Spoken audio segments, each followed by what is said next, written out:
In the shadowy woods near the Big Sioux River, an unsettling mystery has haunted the locals for decades.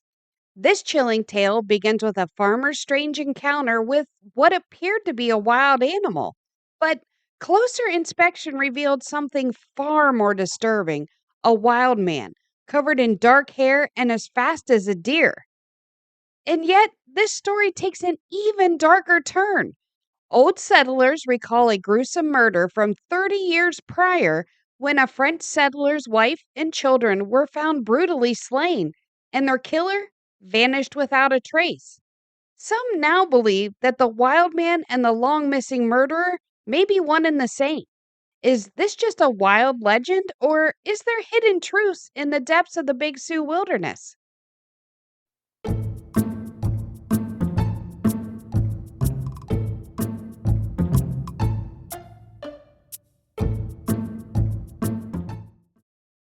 This article comes to us from the Fort Wayne Daily Democrat, Fort Wayne, Indiana, dated Saturday, December 11th, 1869, titled A Wild Man in Dakota, originally printed in the Sioux City Times, December 1st, 1869. The story begins. We are indebted to Mr. Thompson, who resides on the Dakota side of the Big Sioux, about 15 miles northwest of the city, for the particulars of the facts for which we are about to narrate. About 1 month since, a farmer named Evans, who resides a few miles north of Mr. Thompson, was engaged in hauling firewood from the timber of the Big Sioux. He was startled by seeing what at first glance appeared to be some wild animal. It bound up from a hollow log but a few yards from where he was standing. A close observation of the object while it was decamping satisfied Mr. Evans that it was a wild man. He made immediate pursuit, but the rapidity of which the wild man ran, aided by the thickness of the woods, delivered him out of either sight or reach.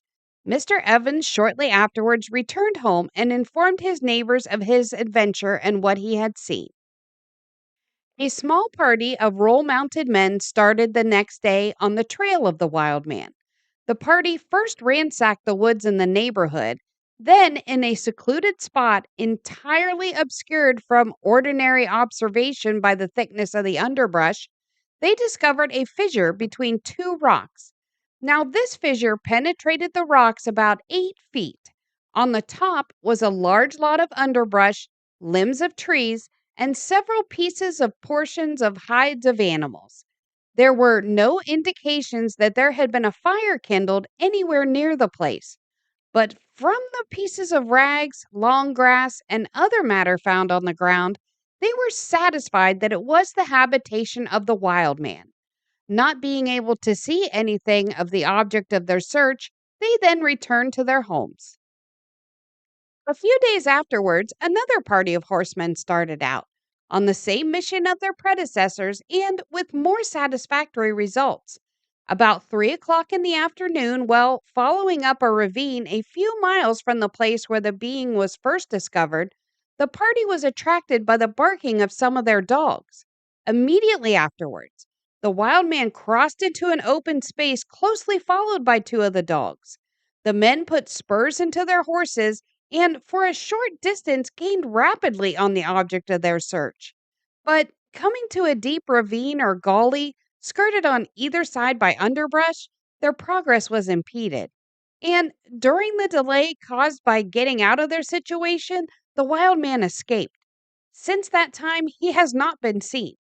We understand that a party of gentlemen from this city proposed starting out in a few days for the purpose of catching this man, or rather, nondescript, dead or alive. We hope that no effort will be spared to take him alive and uninjured. Just a quick disclaimer here: the next part of the story talks about a triple murder, so if that bothers you in any way, shape, or form, please feel free to skip ahead. From a conversation with Mr. Thompson, we learned that this singular being is entirely covered with a seemingly heavy coat of dark colored hair, that he is as agile as a cat and as fleet as a deer.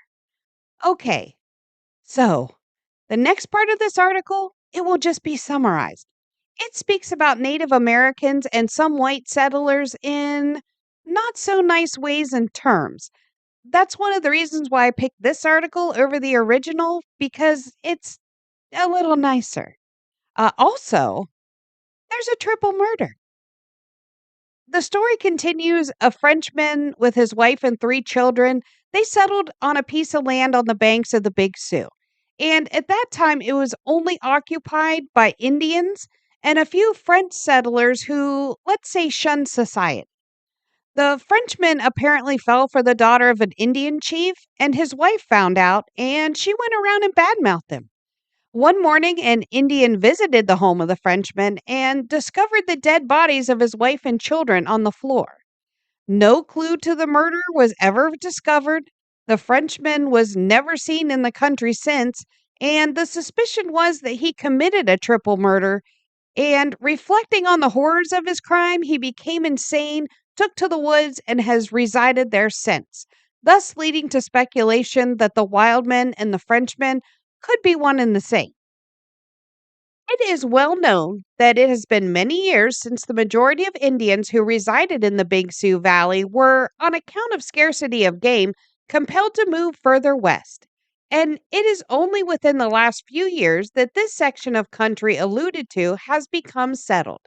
It is very possible for a man to live there without being discovered or any person knowing his whereabouts. The whole affair is wrapped in such a singular mystery that we refrain from comment or surmise until we can speak intelligently on the subject. Wow, what a story! Until next time.